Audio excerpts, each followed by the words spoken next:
Nashik road railway मालधक्का road Waldevi नदीच्या railway पुलावर 2 युवकांनी आत्महत्या केल्याची घटना समोर आली आहे। सविस्तर माहिती अशी की आज दिनांक 8 जून रोजी सायंकाळी 4 वाजेच्या सुमारास संकेत राठोड व त्याचा साथीदार सचिन दिलीप करवर हे दोघेही कॉलेजची ॲडमिशन घेण्यासाठी घरी सांगून निघाले होते।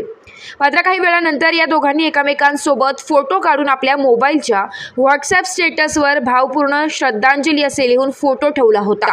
काही मित्रांनी हा स्टेटस बघितला आणि त्यावेळेसच परिसरात अचानक खबर आल्याने त्यांच्या मित्रांनी रेल्वे रुळाकडे धाव घेतली। बाजूला असलेल्या मालधक्का गोडाऊन मधील कर्मचाऱ्यांना देखील रेल्वे रुळावर अपघात झाल्याने त्यांनी देखील पाहण्यासाठी त्या ठिकाणी धाव घेतली।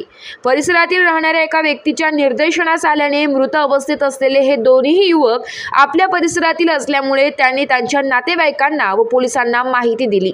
या घटनेत आत्महत्या करणारे युवक नामे संकेत राठोड व सचिन दिलीप करवर हे दोघेही राहणार जुना मालधक्का रोड SK पांडे शाळेजवळ म्हसोबानगर गीतेमळा नाशिक रोड येथे राहत होते।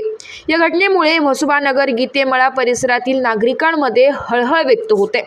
या दोन्ही तरुणांचे पार्थिव शवविच्छेदनासाठी जिल्हा शासकीय रुग्णालयात दाखल करण्यात आले। या दोघा युवकांनी आत्महत्या का केली हे अद्यापही समजलेले नसूनही पुढील तपास रेल्वे पोलीस करीत आहे। नाशिक वार्ता न्यूज साठी प्रतिनिधी अजित सय्यद, नाशिक।